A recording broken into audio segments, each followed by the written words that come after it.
Today I'm talking about the Catholic Church, and specifically with reference to the catechisms and papal pronouncements and the SSPX. So, yeah, it's been a while since I spoke about the Catholic Church, and the last time I did it caused quite a bit of controversy. Some people were not happy, but then I do tackle all the difficult topics on the channel.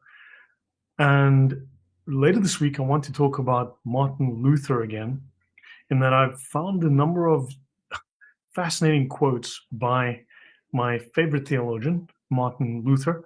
And yeah, the question is, was Martin Luther dishonest or very dishonest? But it's definitely something between those two. So, yeah. Sorry, my ear's a little blocked. Okay, let me get this on the stream and we can discuss. So this is the SSPX. It's an offshoot, a breakaway from the Catholic Church. And they've got their own little internal issues going on. And what I want to do is provide an accurate representation of what is Catholic policy, Catholic doctrine, Catholic teaching.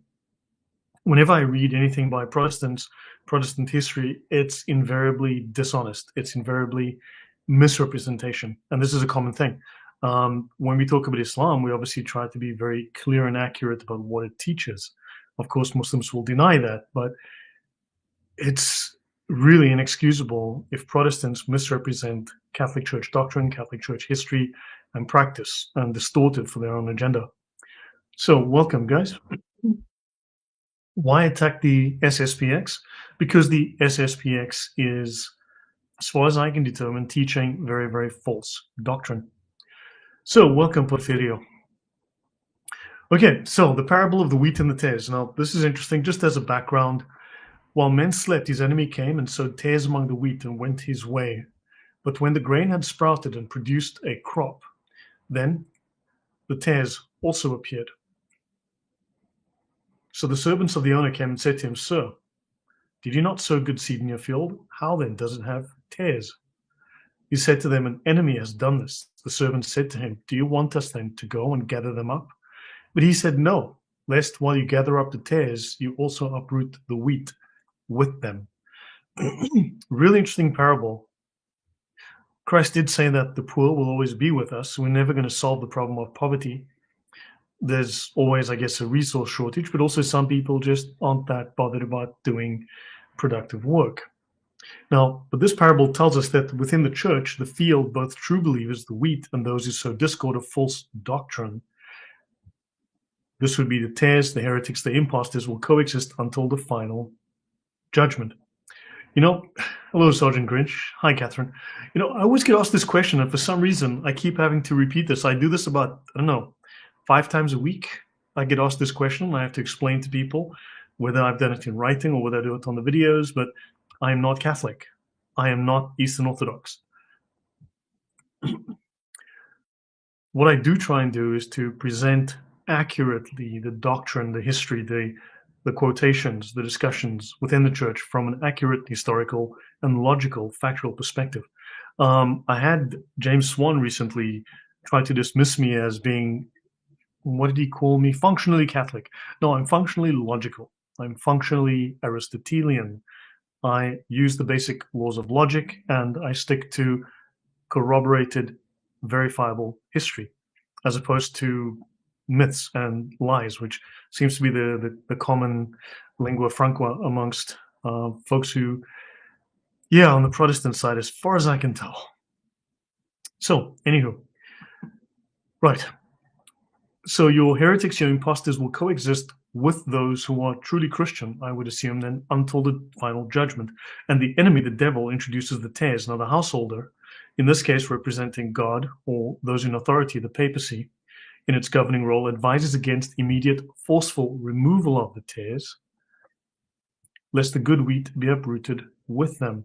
So this implies then a very patient approach to dealing with error and schism, allowing for discernment and growth and reserving ultimate judgment for a later time, while recognizing the distinction between the two. Now, a point I should make is that when I talk about the Talmud, or when I talk about Jews, Jewish history, when I discuss anything from the Midrash and so on, then I'm accused of being a Jew. So when I discuss Catholicism, I'm accused of being a Catholic.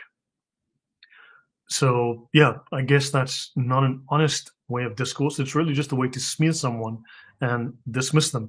Because when I discuss the Talmud and I go into detail on what the Talmud teaches or what Jewish doctrine is, then I didn't suddenly become Jewish. I'm just trying to be very honest about it and very accurate. Okay, now the communist infiltration of the priesthood. Few things to discuss here on Catholicism. This is Taylor Marshall's book, Infiltration, the Plot to Destroy the Church from Within. And from my analysis of it, it's pretty sloppy. It's definitely not the most well thought out analysis. That's my view. I have discussed this in the past, especially in relation to Laudate, I think her name is, who, as far as I can tell, made up a bunch of stories that she couldn't prove. So he will set up a counter church, which will be the ape of the church, because he, the devil, is the ape of God. It will have all the notes and characteristics of the church, but in reverse and emptied of its divine content. It will be a mystical body of the Antichrist that will in all externals resemble the mystical body of Christ. You look at Marxism, it's effectively a counterfeit of Catholic doctrine, of the Catholic Church. In fact, he originally called his manifesto, it was called not the Communist Manifesto, but the Communist Catechism of the Faith, right? So clearly it was taken and derived from Catholicism. He was trying to make a fake religion. So this is Fulton Sheen, Communism and the Conscience of the West. And that was published in 1948. And this is taken from Taylor Marshall's Infiltration, chapter 9. Now, he also says to recognize and resist. Now, I think this is... this one is too fuzzy and too loose. This could be very much like what Martin Luther did, justifying whatever they did in the name of recognize and resist. The Church acknowledges that there can be occasions where the faithful resist or have difficulty accepting certain magisterial teachings. However, the Church teaches that resistance, as a matter of principle, to the teaching of the magisterium is incompatible with the authentic sensus fidei. The faithful must make every effort to understand and accept the Church's teachings. So this is a matter of authority and the rejection of authority. For the record, I do find Taylor Marshall depressing, conspiratorial, and I do not believe a single word Laudate said. Now, the sensus fidei, let's define that. To these definitions, the assent of the Church can never be wanting on account of the activity of the same Holy Spirit, for which the whole flock of Christ is preserved and progresses in unity of faith. We don't see unity amongst Protestants. We see division, we see disagreement, we see contradiction.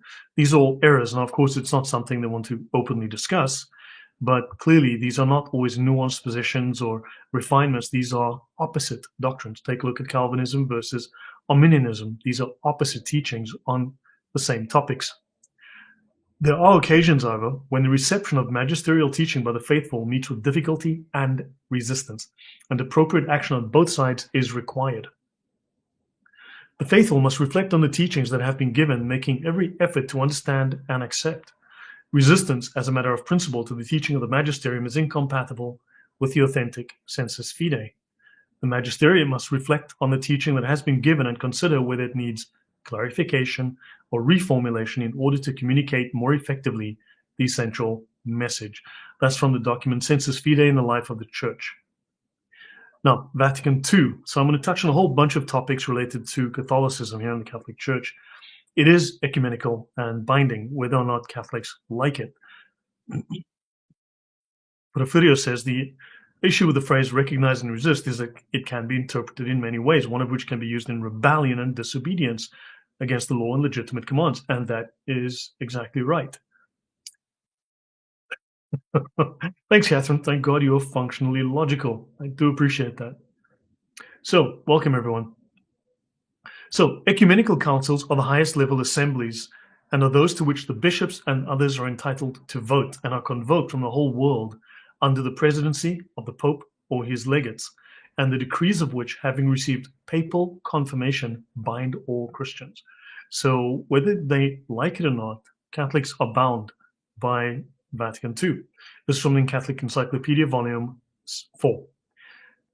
Ecumenical councils are assemblies of bishops representing the universal church, as defined by the Catholic Encyclopedia. They are linked to the Pope as there can be no such thing as an ecumenical council independent of or in opposition to the Pope. His action is what makes a council ecumenical, and his ex cathedra confirmation of its decisions makes them binding on the entire Church.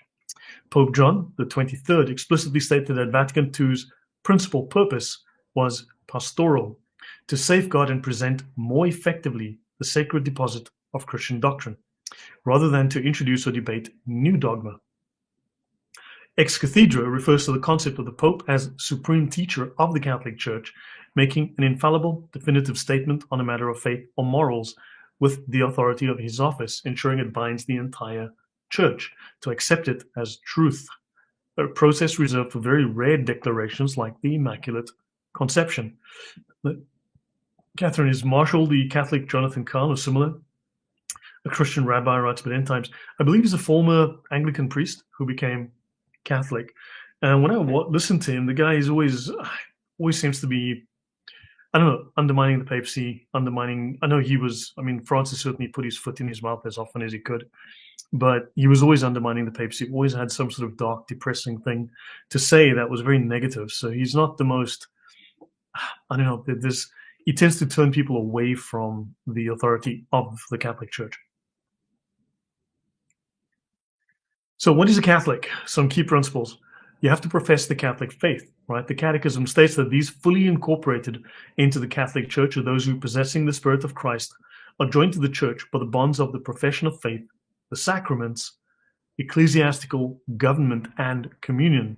To be Catholic, you have to profess the fullness of the Catholic faith as handed down through Scripture and tradition. And then communion with the popes and bishops. The directory for the application of principles and norms in ecumenism. Catholics hold that the firm conviction that the one Church of Christ subsists in the Catholic Church, which is governed by the successor of Peter and the bishops in communion with him. Therefore, be in communion with the Pope and the bishops in union with him. This will be relevant to the SSPX as they're not in full communion. Participation in the sacraments. Those fully incorporated in the Catholic Church are joined to the Church with the bonds of the sacraments.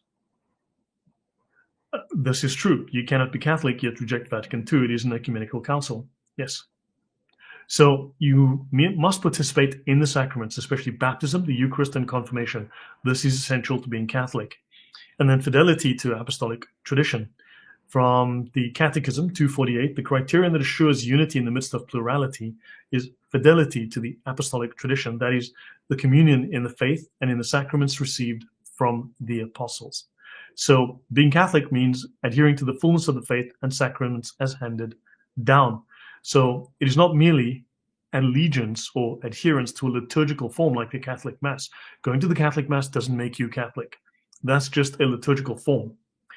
It is one valid form of Catholic liturgy, but it is not a defining characteristic or the defining characteristic. So the SSPX, as far as I can tell, this is a very predatory group.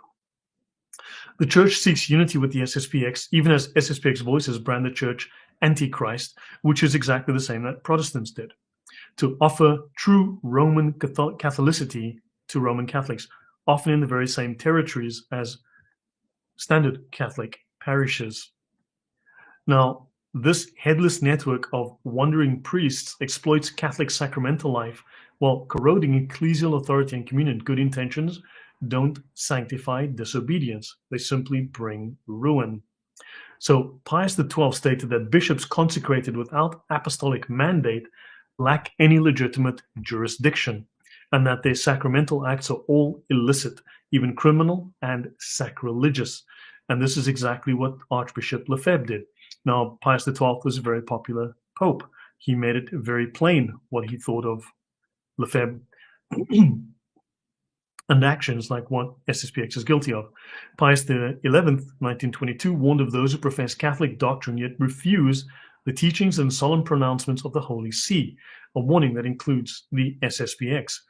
Canon law locates the root of schism in withdrawal of submission to the Supreme Pontiff or from communion with the members of the Church subject to him. They stepped outside. So the Catechism teaches that such ruptures wound the unity of Christ's body, right? And by setting up parallel altars and also jurisdictions without papal mandate, the SSPX's claims to true Catholicity contradict the very marks of Catholic unity. They are, by the Catholic Church's definitions, they are outside of the faith, and therefore they don't have the same profession of faith, sacramental communion, and the hierarchical bond and with the popes and the bishops. Now, the power of jurisdiction, SSPX. So let's consider some of these issues around the SSPX. I know this was for lot. At one point, I discussed this. This was really controversial, but the SSPX does not have a leg to stand on. So let me see if I've missed anything. Now, it is often heard that the priests of the Society of St. Pius X do not have jurisdiction, and that the bishops consecrated by Archbishop Marcel Lefebvre do not claim any jurisdiction either. And then they say, in a way, now this is from the SSPX, this is from their own documentation, right? This is their own papers. Let me just bring this up, actually. Let me just bring up this source. Give me a second. This, you'll see here, District of the USA, Society of St. Pius X, validity of SSPX's confessions and marriages. This is from their own pages, right? Let's take that away. So they say, yeah, we don't have jurisdiction. And yet we know that the power of jurisdiction, and now they're going to explain why it doesn't matter. Now they're going to start doing lots of intense mangling of words.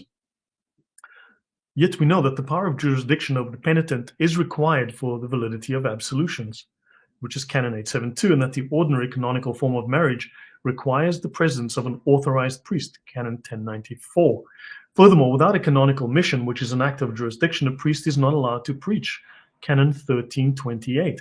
Authorization or delegation is as well required for performing a baptism, Canon 739, and also to take Holy Communion to the sick in a solemn manner, or to keep the Blessed Sacrament reserved in chapels, convents, schools, and churches, which are not parishes or attached to exempt religious houses.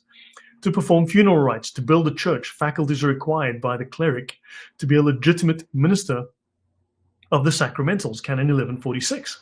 And the code maintains that a bishop can confirm licitly only his subjects upon whom he has ordinary jurisdiction.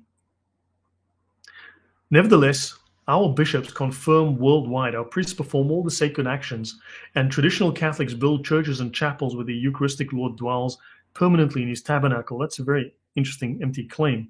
All this, needless to say, without the delegation of the diocesan prelate, and often very much against his will. So the SSPX, by their own words, are stating that they stand outside of the Catholic Church. They're not in communion, therefore they're in violation of basic Catholic law. It's as simple as that. They admit it in their own writings. They state it bluntly. So there are so many Catholics, there are so many even non-Catholics who weigh in on this one, but there's so many poorly educated Catholics who have no idea what's in their catechism or what the Catholic Church actually teaches, that want to make all sorts of false claims about it. The SSPX themselves are saying bluntly, we don't have jurisdiction. We do not have authority. We are in violation of Catholic law. Simple as that. Canon law being violated, admitted by the SSPX. Porfirio says the main issue is that Lefebvre acknowledged and recognized the post-Vatican II claimants to the papacy as true popes, but he chose to disobey their authority. Yeah, we'll get a lot into him. So the power of jurisdiction from the SSPX. So let us face the problem. The priests of the Society of St. Pius X do not have jurisdiction. It appears that the confessions they hear and the marriages they bless are invalid. And if they have no faculties, all the priestly work they perform is illegitimate and therefore evil. If this is so, it would be a sin to receive their services, maybe even to ask for them. If such is the case, the society is deceiving the good, traditional, Catholic faithful. And that's from the SSPX. Pope Pius XII says the following, and again, he's a very popular pope.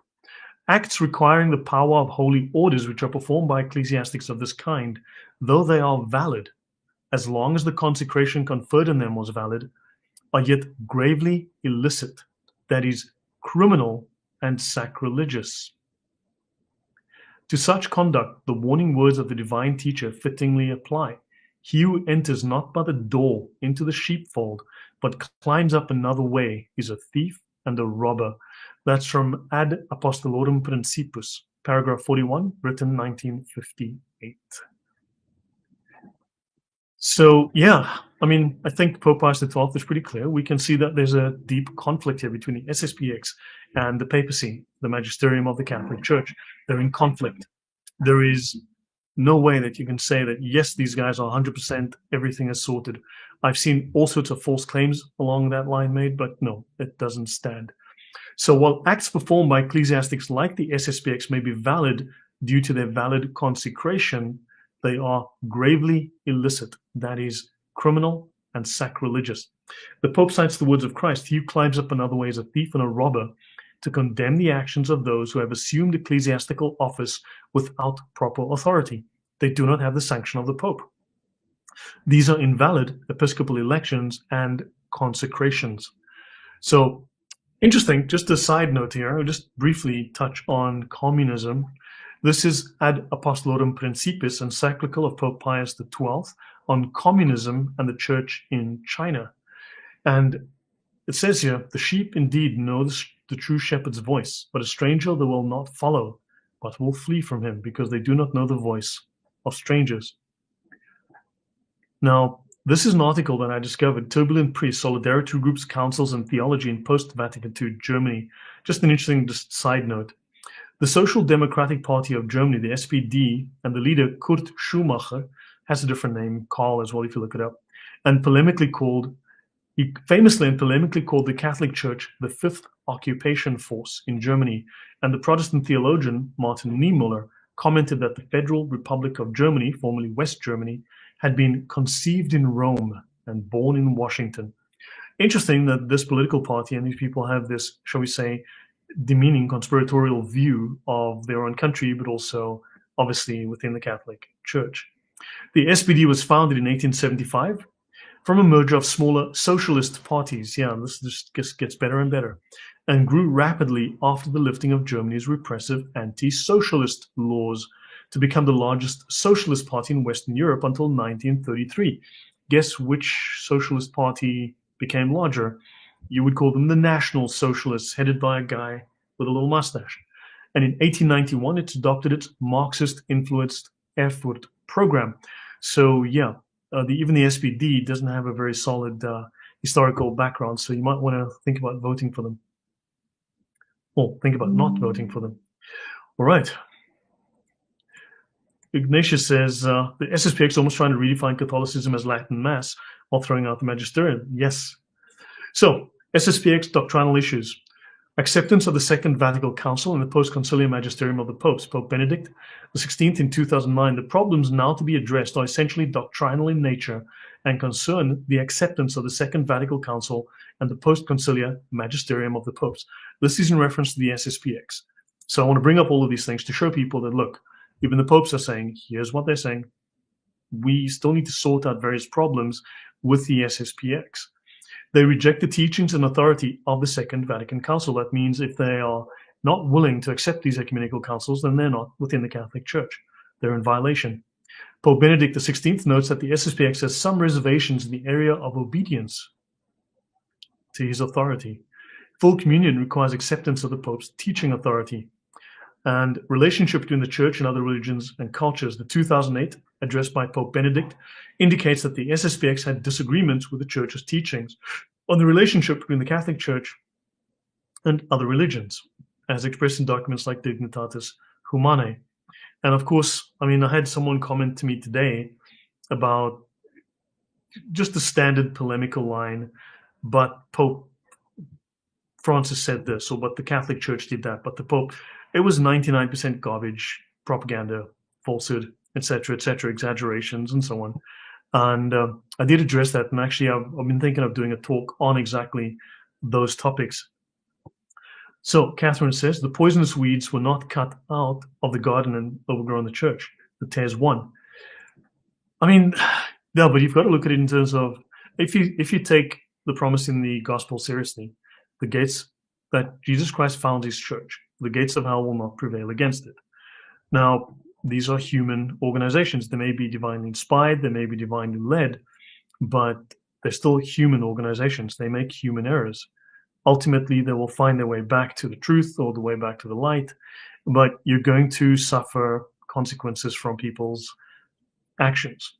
People are going to deceive, people are going to undermine, people are going to mislead. These things happen. But the organization, think of it this way. You have a ship. You might have a bad captain who's a complete drunk, but you don't jump off onto a life raft and then claim that this is the same ship. This is the true ship. No, you just replace the captain. Eventually the captain dies, or the captain gets kicked out, or whatever the case might be. But that boat remains the same. The Catholic Church remains the Catholic Church. Sometimes there's a complete idiot in charge. That said, I was thinking tomorrow to talk about Martin Luther again. I've come across some very interesting, juicy quotes by this complete fool.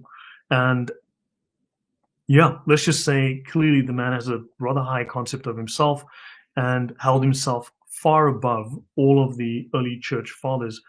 In fact, he dismissed them completely and held his opinion to be far superior to anything in the early church. And that's worth discussing, to look at, just how wrong people can be. But I don't think the Tares have won. The battle's not over yet. There's a fight, certainly, but the church still survives. Maybe limping along, it's still there. But yeah, I can go through Sola Scriptura tomorrow as comparison, and you can see just how off base, just how far off the beaten track, just how false and wrong the arguments, the claims, the history of Martin Luther is, and thereby the Reformation as a movement based on extreme falsehood. So, okay, but moving on. The SSPX denies reality. So the Sacred Congregation, the Dicastery for Bishops, 1 July 1988. And what do they tell us? Having taken into account all the juridical effects, I declare that the above-mentioned Monsignor Marcel Lefebvre and Bernard Fillet, Bernard Tissier de Malaret, Richard Williamson, and Alfonso de Galarreta have incurred excommunication. Now, I've had plenty of Catholics, even AIs, telling me, well, actually, they were not, Lefebvre was not excommunicated. He's fine. He's a valid, no.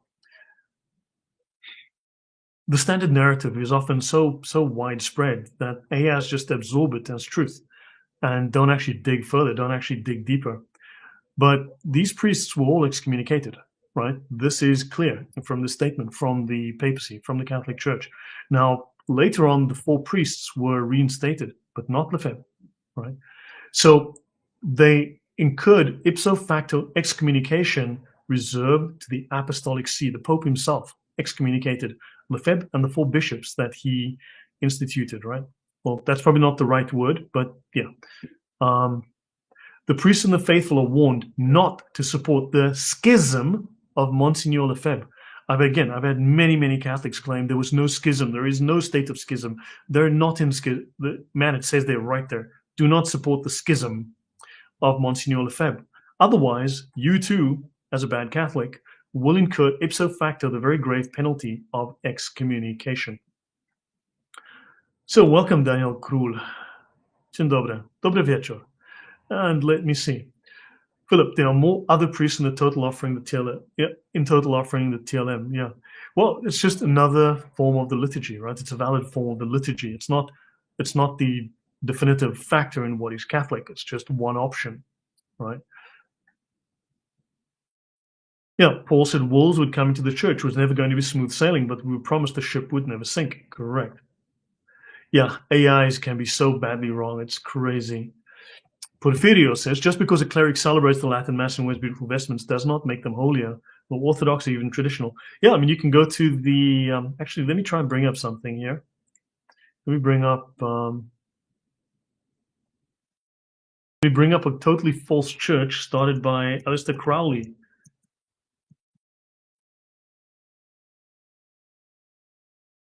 Let's go look at the Gnostic Catholic Church and let me see if we can find pictures.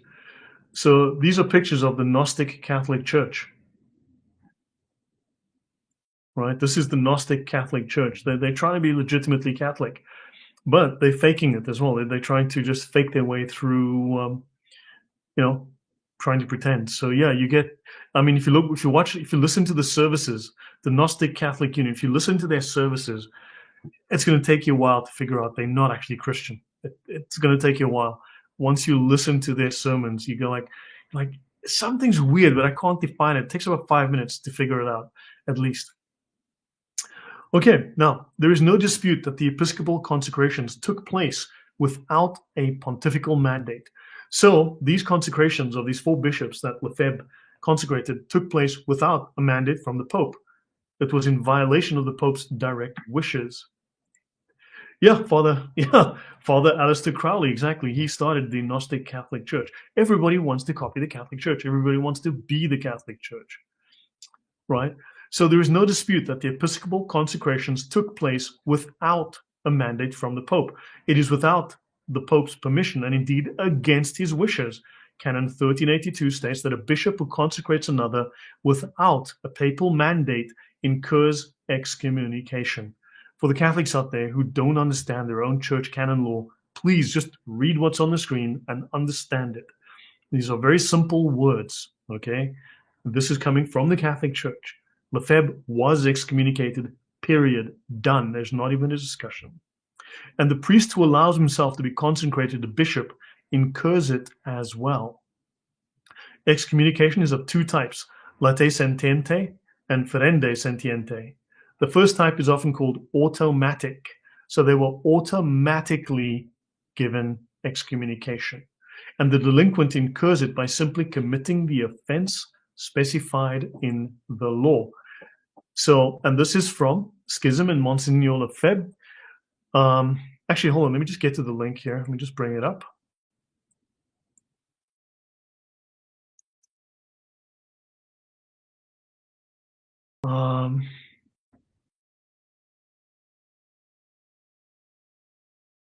Okay, sorry, my bad. This is from Society of St. Pius X, District of Asia, my bad. Yeah, so this is from the SSPX themselves, okay? The same voices, so let me see. Have been excommunicated for schism. There is no dispute that they took place without a mandate, without the Pope's permission. So it is blunt. It is very, very blunt. Okay? So, right, 1917, Benedict XV, Code of Canon Law, Canon 1325. And in 1983, you're looking at 209, 751, and 755. The faithful of Christ are bound to profess their faith whenever their silence, evasiveness, or manner of acting encompasses an implied denial of the faith, which is the opposite of Islamic taqiyya, right? Contempt for religion or injury to God or scandal for a neighbor. After the reception of baptism, if anyone retaining the name Christian pertinaciously denies or doubts something to be believed from the truth of the divine and the Catholic faith, such a one is a heretic. If he completely turns away from the Christian faith, such a one is an apostate. If finally he refuses to be under the supreme pontiff or refuses communion with the members of the church subject to him, he is a schismatic. Let Catholics beware lest they have debates or conferences, especially public ones, with non-Catholics, without having come to the Holy See, or if the case is urgent, to the local ordinary. So that's the Pio Benedictine law. Mike Smell, I published the stream around 4:30ish, something like that. So 2.5 hours before. I wasn't really planning to do one. But yeah, maybe YouTube. Look, YouTube's been hammering my channel lately again. It goes through phases. I go through phases where I get lots of views, and then, but of course, for the last couple of years, I've had serious suppression of my growth numbers. I used to get like 1,000, 1,400 or more subs a month, and it suddenly dropped to about 140. And this last month, it went backwards. I had minus 11. So, and I mean, I had apparently zero growth, like literally zero. I actually went backwards. And YouTube does that. There's certain topics it doesn't like me discussing, covering, and so on. And then it's just started to grow again a little bit. So, yeah. So, I mean, yeah, like YouTube suppresses the channel for whatever reasons. There are these ups and downs. And sometimes it doesn't inform people. And also it just unsubscribes people. That's just how it goes. So while I have a lot of sympathy, Oertic says, to the SSPX positions regarding issues with the new liturgy and Vatican II positions, As I came to many similar issues, I never agreed with how far they went. Yep, fair enough. Okay, so in the Summa Theologia, Thomas Aquinas defines schism. Schismatics are those who refuse to submit to the pontiff and to hold communion with those members of the church who acknowledge his supremacy. And priests should not incur the sin of schism. SSPX routinely invokes some kind of higher law, right? They downgrade papal authority or they reinterpret clear statements. And in the Code of Canon Law, this is stated regarding consecration of bishops.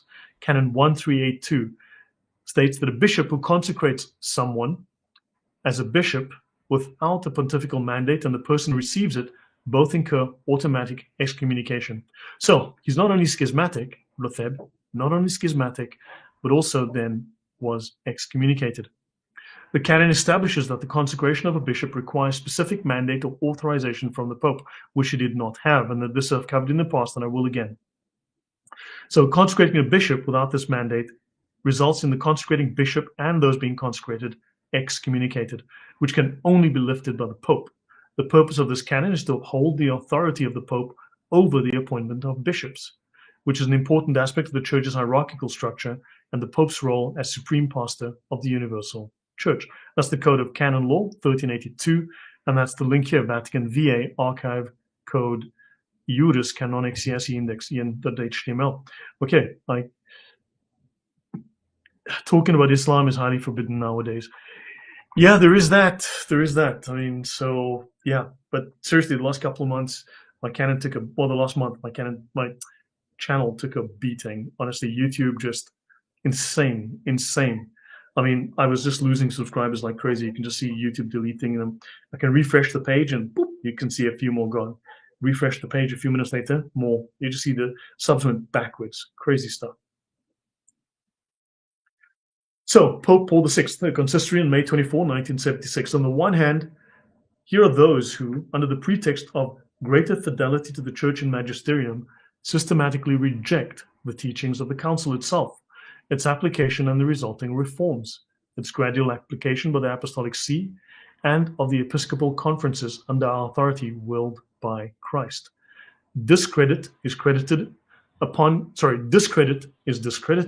on the authority of the Church in the name of a tradition, because the Church doesn't, 100% only have the old Catholic Latin Mass, right? Of which respect is attested only materially and verbally. The faithful distance themselves from the bonds of obedience to the See of Peter as to their legitimate bishops. The authority of today is rejected in the name of that of yesterday. So the authority, that's a typo there, sorry. The authority of today is rejected. So in other words, church authority is rejected because the Catholic Church apparently stopped doing things in the early 60s. And you can only be loyal to the early 60s church. Few people are aware that there's actually an older Catholic Church, right? I don't know what they call themselves. They call themselves the original Catholics or the old Catholics and so on. In fact, there were splits even within the Orthodox. There's the old Orthodox. I actually went to they've actually got a church up north, and I actually went there. It's now a museum, really, and it's a very pretty little church, and there's only a few people that actually belong there. It's just a family that's looking after it. It's like 3 or 4 people. And these people split. So there were a group who split over Vatican I. And so they left the Catholic Church over Vatican I. Over, again, another ecumenical council held with the Orthodox, another group of Orthodox left, and they became the old Orthodox or whatever, right? So Vatican I also caused the schism, and people buggered off. Vatican II, more people buggered off. It's not new. This is nothing new and nothing fresh, right? Because then maybe the SSPX should adhere to whatever was before caused the split with the old Catholics. I don't know.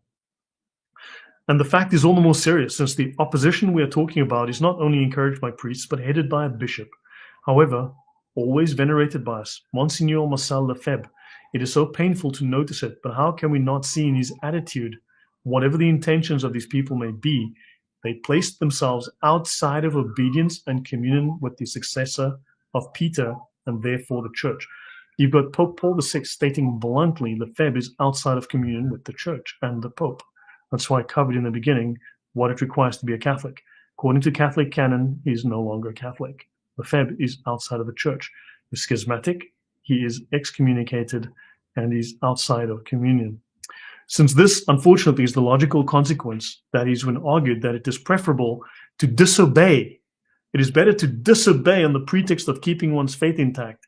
What did I say? Was that, what's the, what was his name? Let me just get his name again. You know, Roy Waves asked, am I Jewish? Like seriously, why didn't you ask if I'm Martian next? What is this? Taylor Marshall. Yeah, Taylor Marshall. Remember Taylor Marshall said, you know, you need to resist, you know, recognize and resist. It's like for instance, I mean, if you look at what the shooter did with Charlie Kirk, he recognized and resisted. That's all it is. Antifa, just recognize and resist. They're legitimate. Their cause is just. They are just recognizing and resisting. I mean, if you look at trans and furries, they're just recognizing and resisting the, you know, the fact that they're being oppressed into having a single sexual binary. It's just recognize and resist. And I think it's really easy to take this recognize and resist mantra way too far. So this is the logical consequence. That is, when it is argued, it is preferable to disobey on the pretext of keeping one's faith intact, of working in one's own way for the preservation of the Catholic Church. But this is the Catholic Church as you visualize it, just like Martin Luther created a church the way he felt it should be. I mean, I could go through Martin Luther's writings. I've been reading through his works and I put together some stuff. I mean, it's hard to read just how self-absorbed and how badly argued Martin Luther's positions are. And just, yeah, and to see statements that are made by apologists today who tell me they're being original and we can trace them back to Martin Luther himself. The same things he said. They say, no, I'm being original. I'm just following the Bible. I didn't follow Martin Luther. But when I go through this talk tomorrow, you're going to see that yes, you are repeating Martin Luther. He's got his hand up your ass and he's moving your lips for you, just like that. It's crazy stuff. We'll see that tomorrow. But working in one's own way for the preservation of the Catholic Church while denying it effective obedience, and it is said openly. We dare to say that the Second Vatican Council is not binding, that faith would also be in danger because of the post-conciliar reforms and orientations which one has the duty to disobey in order to preserve certain traditions, like the Latin Mass. What traditions? Now, this is a quote from SSPX here. We dare to say the Second Vatican Council is not binding, that faith would be in danger.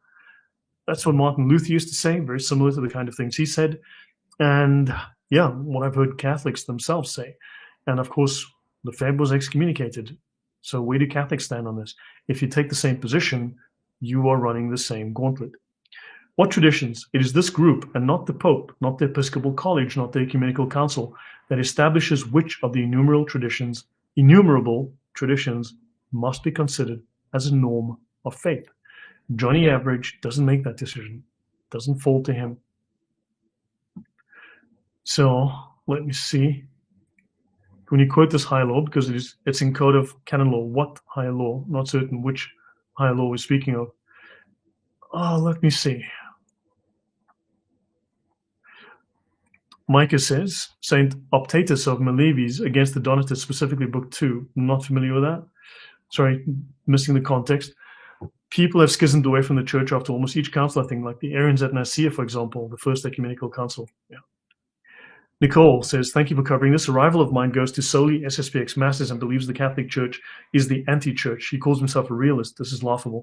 And it is, because I've covered before how the argument made by the reformers was that Pope, I think Leo X, at the time of Martin Luther, was the Antichrist, not an Antichrist, not one of many. He was the Antichrist, spoken of in the Bible, spoken of in Revelation, the Antichrist.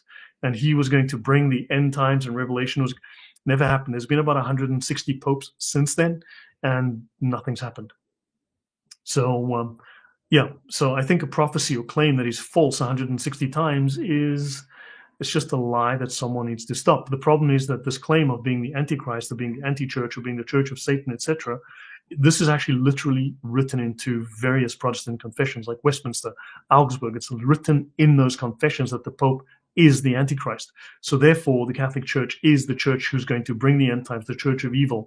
That means Protestants are taught this. At some point, they've got to admit that, look, man, we're just lying. We are repeat serial liars. We are repeat serial offenders. Because seriously, I don't know when the end of times has come, but it's happened 160 times already, because every single pope, according to these confessions, is the Antichrist. Not an Antichrist, the Antichrist. You can only be wrong so long before you just, it's just retarded and stupid. Nicole further says, I've heard it said the devil can cloak himself in the good virtues like an angel of light because he can't be obedient. And I would agree with you. There's a lot to be said there. Tomorrow I'll be talking about Martin Luther, and you'll read just how retarded this man was. I've done hundreds of pages and dozens of hours on Martin Luther, and he's a gift that just doesn't stop giving. I've got so much more material to cover on that retard of a man. Law that SSPX claim is based on their actions. I'm not quite following you. If you can be a bit more verbose on that. It's also insane to hear many people who call themselves traditionalists who say that the Pope only spoke ex cathedra twice, therefore they don't need to follow Vatican II. Yeah, I've seen Catholics say lots of fascinating things that are complete garbage. I've been called a liar for quoting the Catholic Catechism. I've been called a liar to my face. I've been told I don't know what I'm talking about when I'm actually quoting multiple popes, multiple Vatican pronouncements from the Magisterium and the Catechism. But apparently I'm just making things up. Okay, so let's continue. As you see, our venerable brothers, this attitude stands as the judge of that divine will, which established him as guarantor and custodian of the deposit of faith. In other words, these are people standing in judgment of the Pope, who is the supreme pastor of the Catholic Church. But now you've got these people who are saying, well, we stand here as judges of the Pope. Martin Luther did the very same. The true church is identified by its apostolic origin and the continuity of teaching with that of the apostles.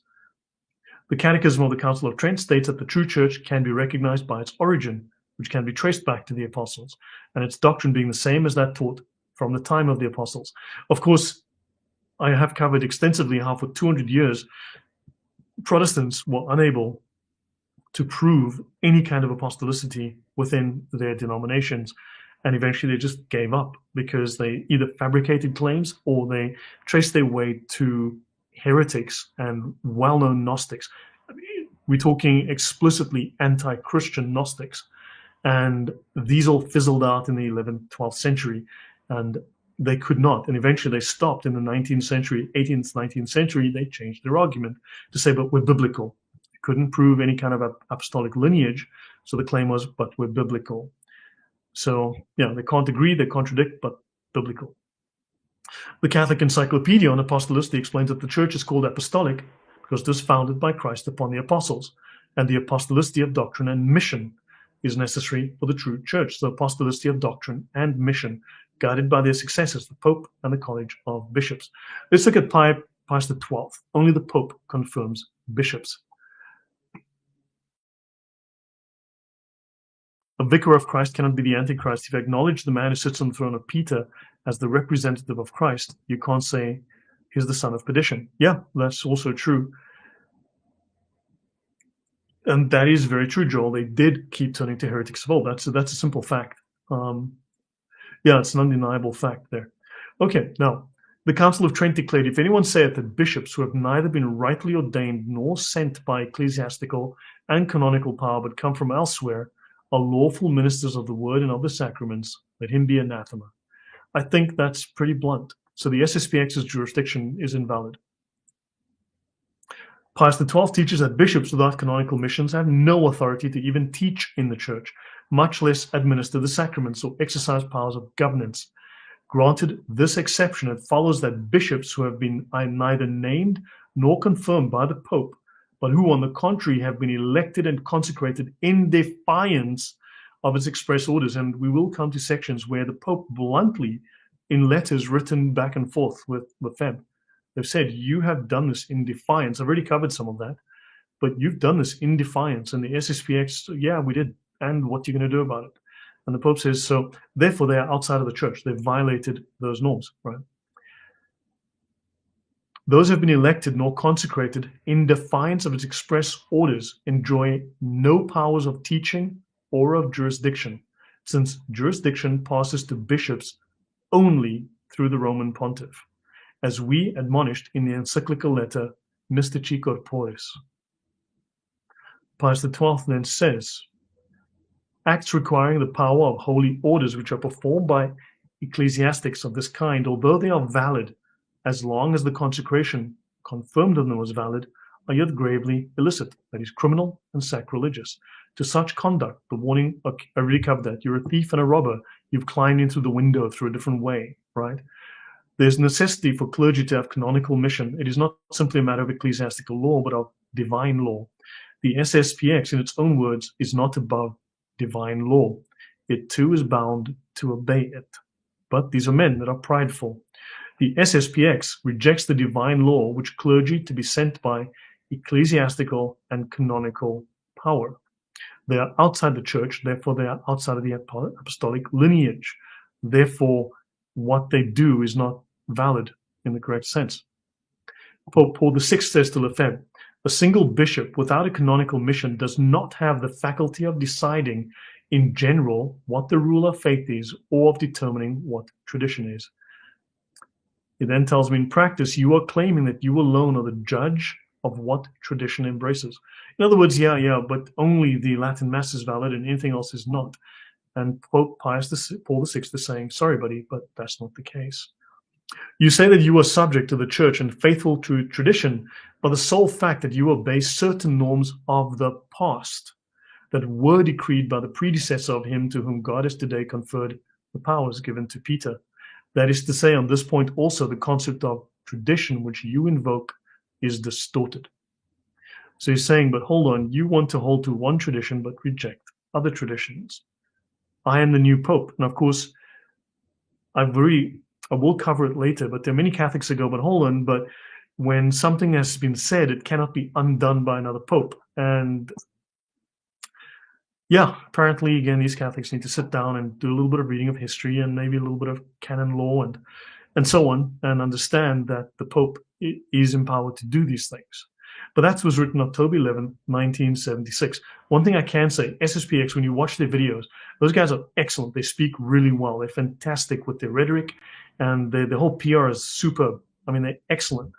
Okay, if you do want to learn about the SSPX and the Sedevacantists, right, and all of these guys, what you got to watch the Diamond Brothers, I think.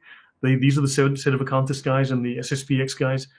Watch the videos, the polemical videos against each other. The videos are fantastic.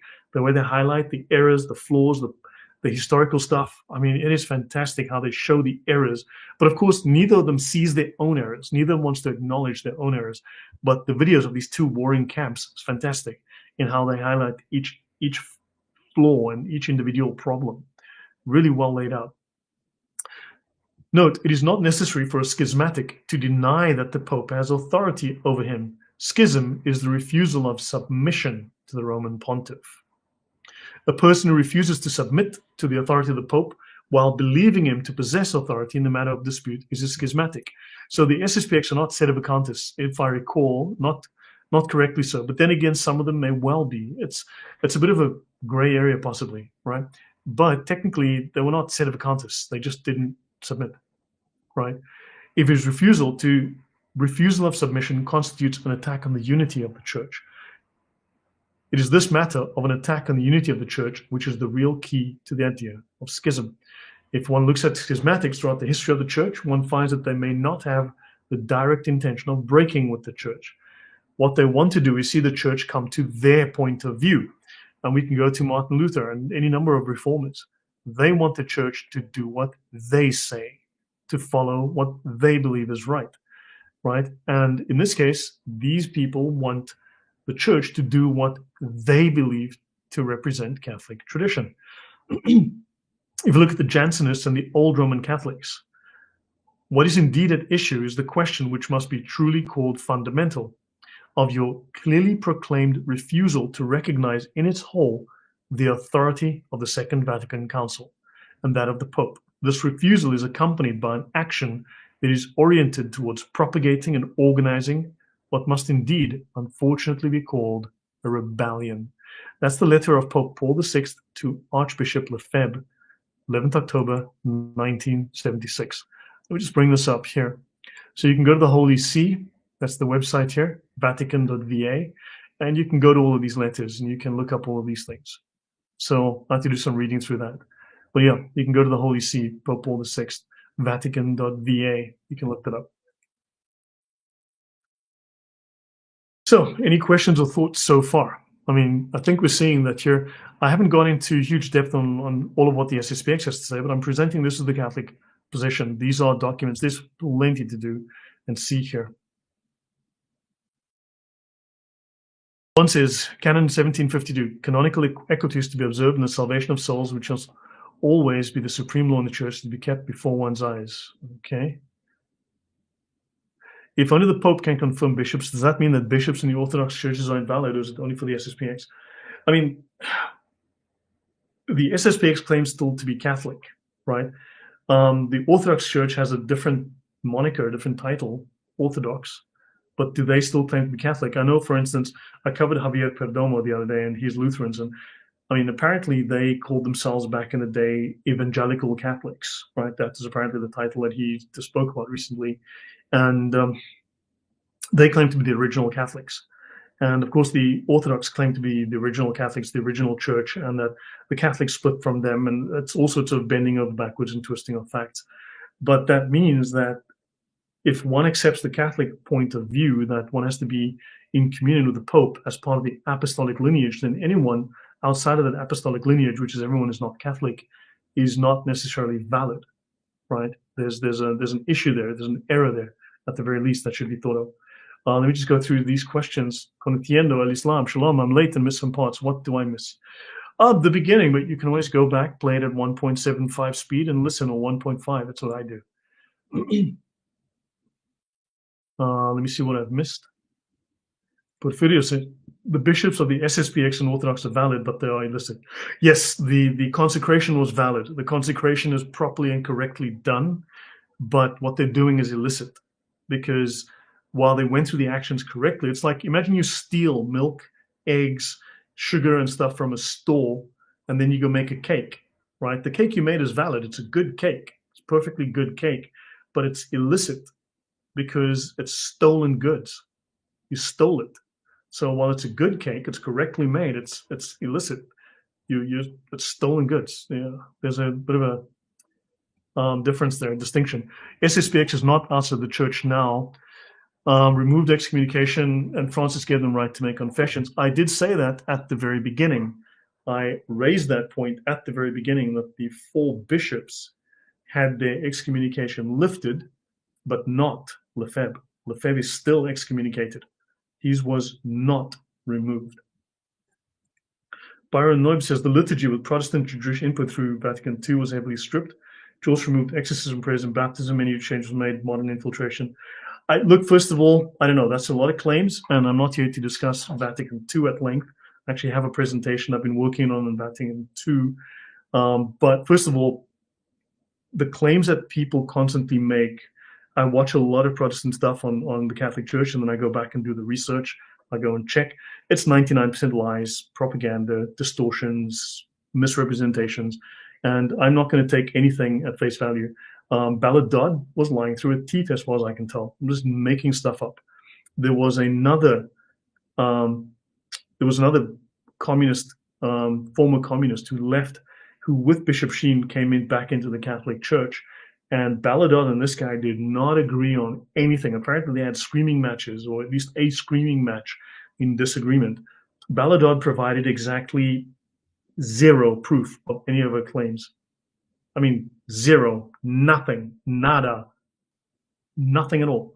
Ballard Dodd didn't prove a single word she said. I'd love to see some, but yeah, all she did was, possibly she was a plant by the communists, and her job was purely to create suspicion. Maybe her job was to create suspicion in the minds of people, and that suspicion was properly planted, and it exists today. But she gave exactly 0 proof of anything, right? So, yeah. So therefore, I'm very unwilling to believe anything that's just said off the cuff like this. Of course, modernist infiltration is going to happen. Of course, communists are going to infiltrate everything. They're going to try and infiltrate the government, the police. Look at the UK. The woke have clearly infiltrated everywhere. And of course, they're going to infiltrate anything and everything, right? We can see how many Protestant churches are having gay marriages, gay weddings, gay this, gay that, woke the other. Yeah, it happens. It certainly does happen. But also don't want to exaggerate, what that is. And I also don't think that a lot of the claims against the Catholic Church here are reliable. I'd say they're largely exaggerated. Okay, let me see. The Masonic blueprint and the Alta Vendita. The SSPX are not preserving what is holy. The SSPX are making up their own thing. The SSPX are clearly outside of the church. You can say that a bad person got into the church. That would be a claim you would have to prove, but that is still the church. You could have, let's take a supermarket, Target. Let's say that someone from another supermarket chain, Walmart, got into Target. That doesn't make Target not Target. It just means a Walmart guy is now a spy inside of Target. And now the guy's trying to do things. So at some point he'll leave, he'll be discovered, he'll be kicked out. Maybe he becomes CEO. The Walmart guy becomes the CEO of Target and he messes with Target. At some point he'll die. At some point he'll be replaced. But that is still Target. The point is that is Target. And to then flee and then start a new store and say, but we're Target now. No, you're not Target. Target's still over there. Target's right over there. There's the buildings. There's the people. There's the management. You see, you are conflating dishonestly management with the institution. The institution is still very much there. The management will be sorted out. But then also you've got to ask yourself, why did the Walmart guy, why are these guys so dishonest? Why are they doing dishonest things, right? And then of course the other guys who are claiming, but we are this now and we're that now. No, they clearly have violated canon law that goes back centuries, goes back to the foundation of the Catholic Church. They are violating not only canon law, but also divine law. So no, I think no. So yeah, enough of your conspiracy theories and poor takes.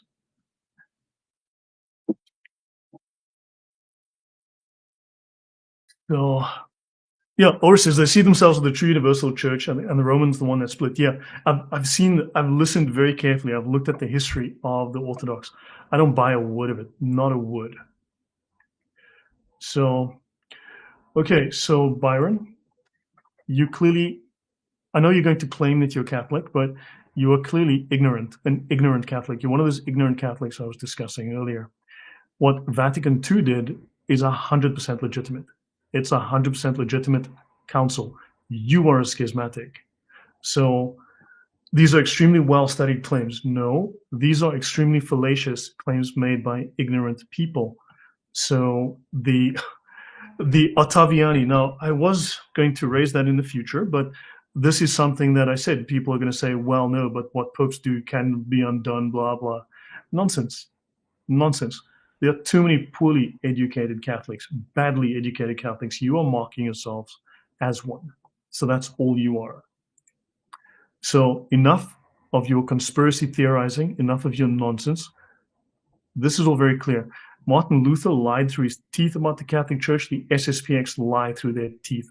This is what they do. They know full well. The SSPX knows full well it is in rebellion. They know full well they are going against church doctrine. I've shown that from 2 different chapters of SSPX. They know very well what they're doing. They are being deliberate. So, yeah. Would I consider interviewing Father James Maudsley? James Maudsley talks out of his ass. Let him know I said that. I've listened to that guy and he's talking bullshit. Thanks. So, now. So, anyway, but no thanks. I don't need to listen to Father James Maudsley because I don't need to listen to more trash. Right. So, what is indeed? Let me see. Okay, Ora says, I do have issues with the formulation of Vatican II in some statements, but I don't have the authority to reject it. That can only be done by a future pope or council. Exactly so. So let me see. Ignatius says, this is great talk, thank you. Even as a Catholic, this is making me see how easily even I myself can fall into disobedience and try to force my own desires onto the church. Yeah, well, this is pretty common, oddly enough. So Pope Paul to Lefebvre. What is at issue is the question, which must be truly called fundamental, of your refusal to recognize the authority of the Second Vatican Council. That's your Pope. Now, this is, unless you all, this is to Byron here or whatever, unless you want to call a whole bunch of popes, including Pope Paul VI, a complete ignoramus, right? But what is decided by the Pope and by the Council, by the Magisterium, is valid and binding, and you just have to like it. It's as simple as that. Right, so the refusal is accompanied by an action oriented towards propagating and organizing what must be called rebellion. Is it necessary to remind you that you are our brother in the episcopate, and moreover, a fact that obliges you to remain even more closely united to the See of Peter. One thing that is notable here is that the Catholic Church, when dealing with Lefebvre, was very gracious. Their language was always very, very gracious. But let's just say that was not reciprocated, right? So you're obliged to remain even more closely united to the See of Peter, that you have been named an assistant at the papal throne. Christ has given the supreme authority in his church to Peter and to the apostolic college, that is, to the Pope and to the college of the bishops. In regard to the Pope, every Catholic admits that the words of Jesus to Peter determine also the charge of Peter's legitimate successors. Whatever you bind on earth will be bound in heaven. Feed my sheep and confirm your brethren. And the First Vatican Council specified in these terms the assent due to the sovereign pontiff. Now, exactly, you've got people who, at Vatican I, decided, oh my God, the church has been taken over by evil communists, and they've been infected by the, take your pick of conspiracy theories, and therefore we're going to start the SSPX Old Catholic Church. And then Vatican II, oh my God, the church has been infected by communists and by modernists. We're going to start the SSPX Original Latin Mass Catholic Church. Oh my God, the Catholic Church has been taken over by Satanists. We're going to start the Protestant Church. Oh my God, the Catholic Church has been taken over by Satanists and the Antichrist, and we're going to start the Arian Church. Oh my God, the Catholic Church is corrupt, and we're going to start the Satanic Gnostic Catholic Church. And there are hundreds of movements like this throughout history. I mean, it is amazing how long that list is, and everyone has an excuse. So yeah, I'm not buying anyone else's story right now. And the First Vatican Council specified in these terms the assent due to the sovereign pontiff. And this is from Vatican I. The pastors of every rank and of every rite, and the faithful, each separately and all together, are bound by the duty of hierarchical subordination and of true obedience, not only in questions of faith and morals, but also in those that touch upon the discipline and government of the church throughout the entire world. Thus, by preserving the unity of communion and profession of faith with the Roman pontiff, the church is a single flock under one pastor. Such is the doctrine of Catholic truth, from which no one can separate himself without the danger for his faith and salvation. That's the Dogmatic Constitution, Pastor Aeternus, chapter 3. And this is from a book called Pope, the Council on the Mass, Answers to Questions the Traditionalists Have Asked. Did Lefebvre call the Vatican II popes the Antichrist? I'm not sure. He had some nasty things to say. I know the SSPX hasn't always been very complimentary, but Luther did. The Reformers certainly did. And it's explicit within various of the Reformation confessions. So like Augsburg and Westminster and so on, they literally explicitly, pardon me, in several of these call the Pope the Antichrist. Pope Leo X, I believe at the time of Martin Luther, was called the Antichrist. Now, of course, we haven't seen any of this Antichrist stuff happen. Revelation has not come true, but this doesn't stop them from making the claim today, 160 popes later. So either they are, I mean, it's like if they keep lying about you, at some point in the future, maybe they'll be right, or maybe they're just lying and should really just stop. Porfirio says, reform the church within the boundaries of the church, not outside of it. And that much is very true. If you want to fix the problems that are going on, don't disobey what is lawful and legitimate and valid. Exactly. So let me see. Okay, so to go on. Okay, letter of Pope Paul VI to Archbishop Marcel Lefebvre. I'll just bring the highlights. The unbearable irregularity of your present position. Lefebvre is not on good ground, right? Sorry, my nose is itching. It's change of season, and it's happening again. Sorry. Good grief. Hay fever.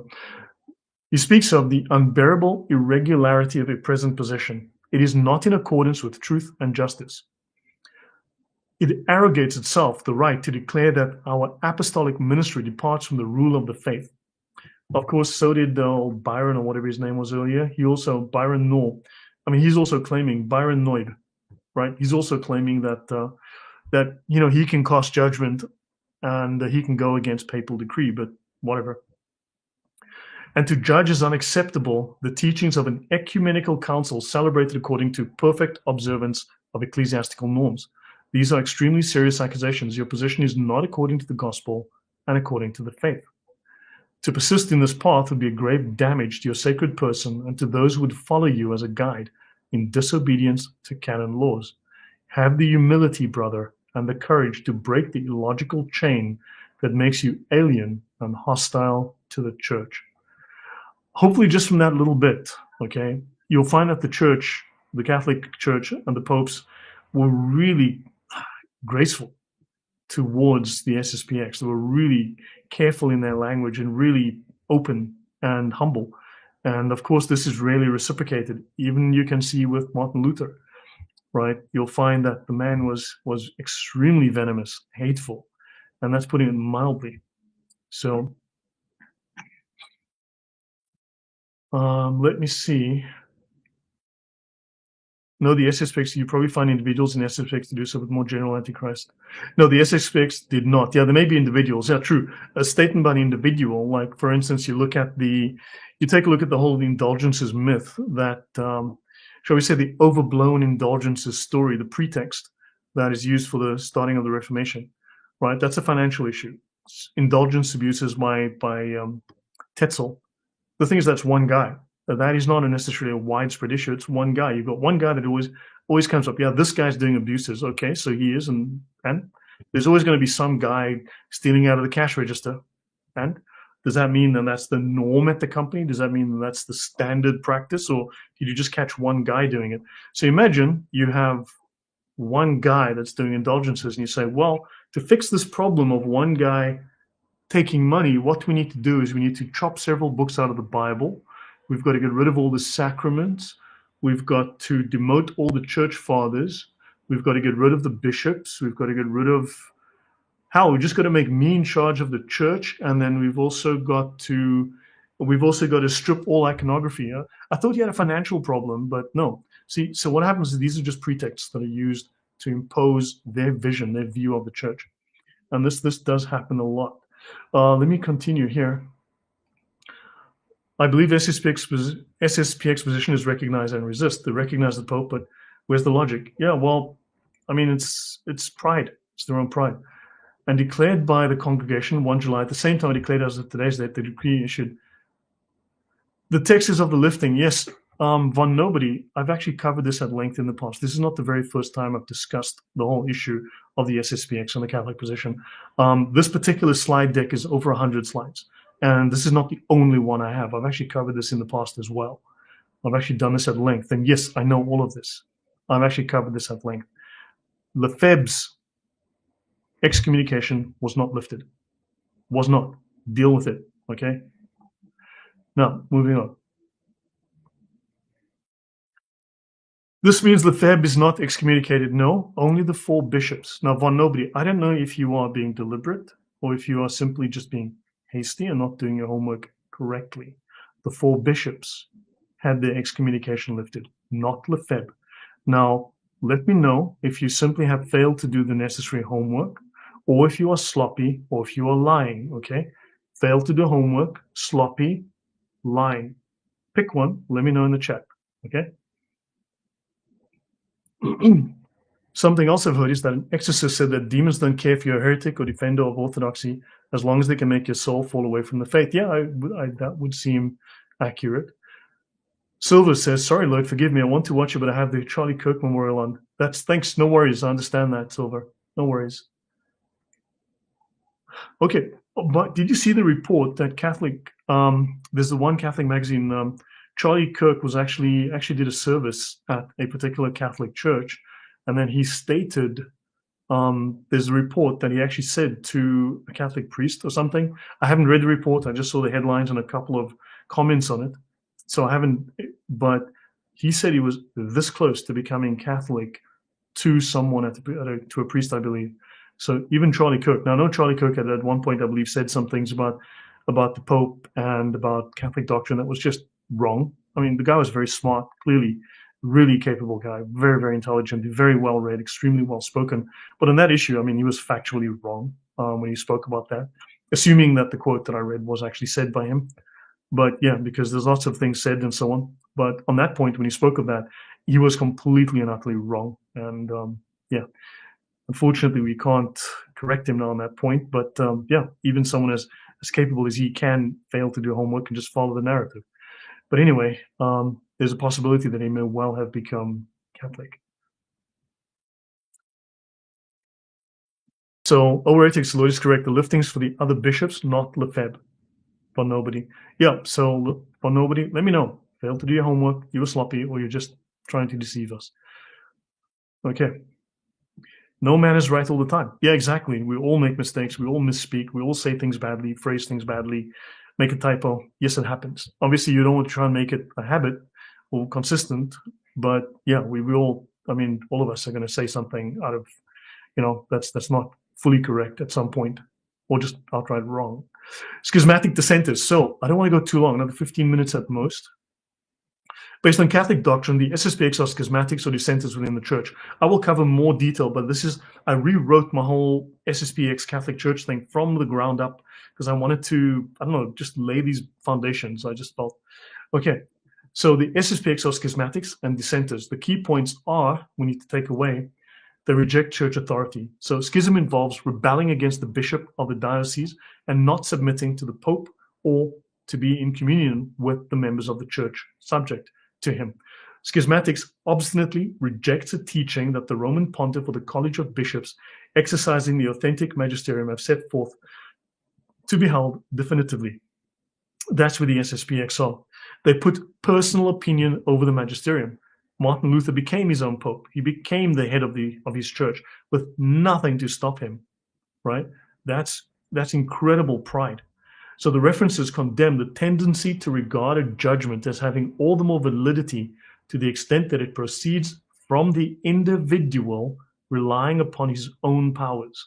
Where two or three are gathered, right? Where there's a council. Then you have the Holy Spirit, and these people are operating in good faith. Of course, the Catholic Church is not, at least within Protestant polemics, accorded any good faith whatsoever, right? In fact, it's quite hateful rhetoric going back historically and even today. That said, this is exactly what you're looking at Luther and Calvin and all the reformers. This was their own personal pride. The Holy Spirit's talking to me, therefore I cannot be wrong. Therefore, only me. And freedom of judgment, understood in this way, is more important than the truth itself. That's a brilliant point here. That's a really brilliant point that is made here. This is from certain documents. These references are point 2, point 6, paragraph 2, paragraph 6, within a document that I'm quoting from the Catholic Church. But they regarded judgment being more valid when it proceeds from their own mind. And freedom of judgment, understood in this way, is more important than the truth itself. Yep, that's Luther and the Reformation right there. This is contrasted with the duty to hearken to him, the magisterian, reverently when he speaks and carries out what he says. So Catholics need to be obedient. You may not like it, but you have to do it. You may not understand something, you may not know something, but you are not the pinnacle of the church. You need to be obedient to the church. That's just the way it is within the Catholic Church. Of course, within the Protestant Church, it's like sola scriptura, right? I read the Bible and the Holy Spirit told me that the sky is yellow with green spots. Can't argue with the Holy Spirit, now can we? Slandering the papacy. So the references described by schismatics, okay, can arise from rival popes, each gathering round himself a following and denouncing that of his rival, which would involve slandering the true papacy. So all of these people, looking at the reformers, looking at the SSPX and other groups, other schismatic groups, the sedevacantists and whatnot, they all set themselves up as authority and then they slander the Pope. That's just another day ending in Y. Nothing special. This is what they all do. Therefore, so the individuals, okay, sorry, this was the AI just dissecting this for me. These are schismatics or dissenters who have separated themselves from the unity of the church and they've prioritized their own personal opinions over the teaching of the church. It's as simple as that. This comes down to pride. The Catholic Church is a 2,000-year-old organization. They've lasted a long time successfully with the same doctrine. When I go through the history, when I listen to the doctrine, when I read the church fathers, it's all the same. Whereas, the story you would hear from, let's say, the rest of YouTube, Protestant YouTube, is a distortion of that. Okay, so let me see. Smart does not mean you can't be wrong. For sure, man, I'm wrong on a lot of things. Okay, so let's continue. Congregation for Bishops' Monition by the blah, blah. This is 1988. Since on June 15, 1988, you stated that you intended to ordain 4 priests to the episcopate without having obtained the mandate of the Pope as required by Canon 1013 of the Code of Canon Law, I convey to you this public canonical warning, confirming that if you carry out your intention, you and also the bishops shall incur excommunication. Okay, so this is very clear. He was told, right? He and his people were told, and they did. Lefebvre, it was not merely about the Latin Mass. He claimed that if he did not go through with these illicit consecrations, the faith would not be preserved. You saw that claim earlier by Mr. Byron Noib, whatever that. No, they are preserving the true faith. He's simply repeating the Lefebvre line, that if we don't do this, we won't preserve the true faith. Martin Luther said it, Arius said it, all the Gnostics said it. There isn't a single heretic that doesn't say that. They're preserving the true faith. How many Protestant denominations, I've covered in my video on conspiracy Christianity, which is about the Great Awakening or whatever it was, the Great Apostasy, sorry, about the dozens of groups you've never heard of, the most random, arbitrary names and groups who all claim that they are the original apostolic church. Totally contradictory doctrines, completely opposite views. None of them can prove in any way or shape or form they are first century Christians, but they all claim to be, and they are preserving the true faith. They restored the true faith. In fact, they restored the true faith. They restored the true faith. Hundreds of groups have made this claim. The faith of the church depended on him consecrating bishops in defiance of the Pope and church law. Ad Apostolorum Principis Pius XII, 1958. Pope Pius XII says, I hear all around me innovators who want to dismantle the Holy Chapel, destroy the universal flame of the church, throw away her ornaments, give her a remorse of her historical past. Well, my dear friend, I have the conviction that the Church of Peter must assume her past, or she will dig her own grave. Okay, now, oddly enough, there's no evidence for this quote. Now, well known are the terms of Vatican Council's solemn definition, relying on the open testimony of the scriptures and abiding by the wise and clear decrees both of our predecessors, the Roman pontiffs and the general councils, we renew the definition of the Ecumenical Council of Florence, by virtue of which all the faithful must believe that the Holy Apostolic See and the Roman pontiff hold primacy over the whole world, and the Roman pontiff himself is the successor of the blessed Peter, and continues to be the true vicar of Christ and head of the whole church, the father and teacher of all Christians, and to him is the blessed Peter, our Lord Jesus Christ, committed the full power of caring for, ruling, and governing the universal church. Now, someone would have given me this quote, and I cannot find this quote. There's no evidence this was actually said. Sergeant Grinch says, if I wasn't ignorant and seeking knowledge, I wouldn't be here. Thanks, Lord. Well, I do appreciate the time and the attention, Grinch. Conociendo, did you read about the Hebrew roots of the Torah followers? Dude, I vaguely, I just cannot remember, so I can't comment. I would need to go and do some reading and research before I can comment on that.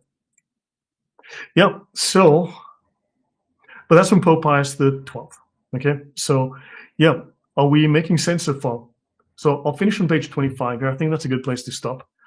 Popes are the head of the church. Christ is the invisible head of the church, while the Pope, as the successor of St. Peter, is the visible head of the church militant on earth. They constitute one head, as the church has taught from the very beginning. The Pope, the Bishop of Rome, is the visible head of the church because he is the successor of St. Peter, whom Christ made the chief apostle and the visible head of the church. The church has one ruler and governor, the invisible one, Christ.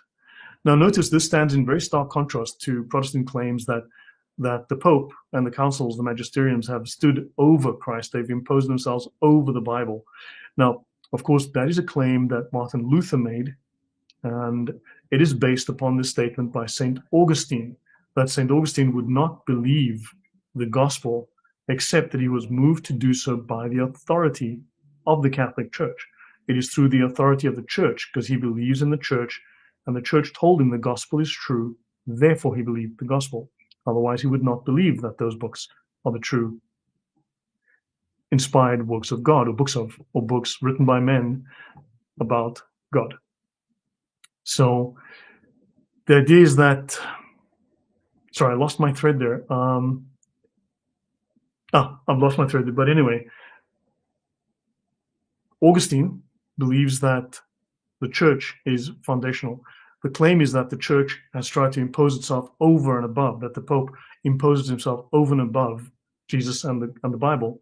But no, the difference is that the Catholic Church makes it very clear they are a witness to and the messenger that brings the Bible.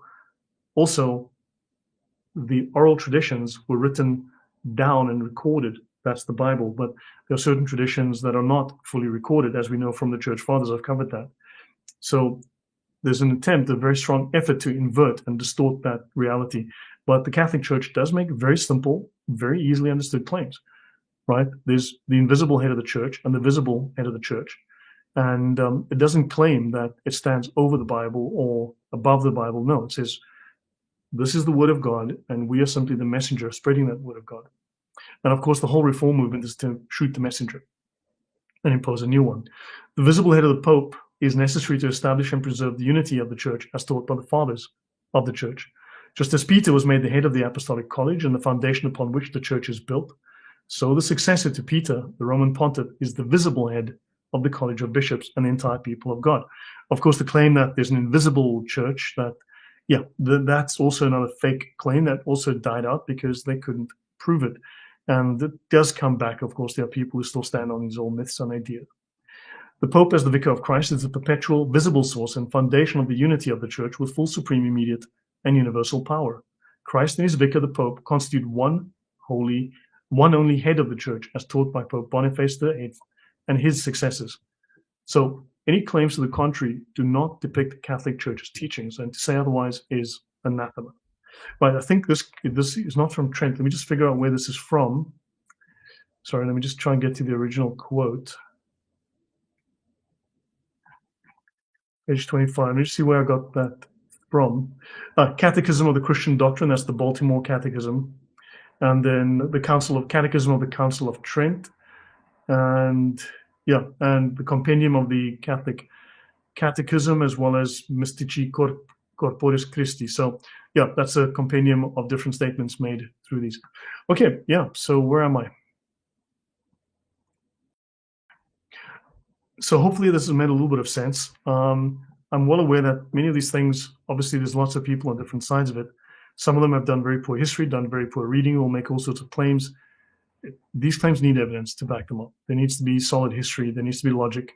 And also the issue with Father Maudsley is that a lot of people have told me, you got to listen to Father Maudsley, you got to watch Father Maudsley, you got to blah, blah, blah. I've watched Father Maudsley, I've listened to Father Maudsley, and I came to the conclusion Father Maudsley should really just sit down and be quiet. So anyway, that will be that. So I'll continue. I'll be back tomorrow, and I'll talk about Martin Luther, and that's another topic. And we're actually going to see some really interesting quotes from Martin Luther. He makes the most arrogant statements, the most seriously arrogant statements. And I don't know where he gets the authority he thinks he has. So that'll be interesting. And I'll continue with this. I'll do this sort of once a week and try and finish this and do some more discussions on the Catholic Church.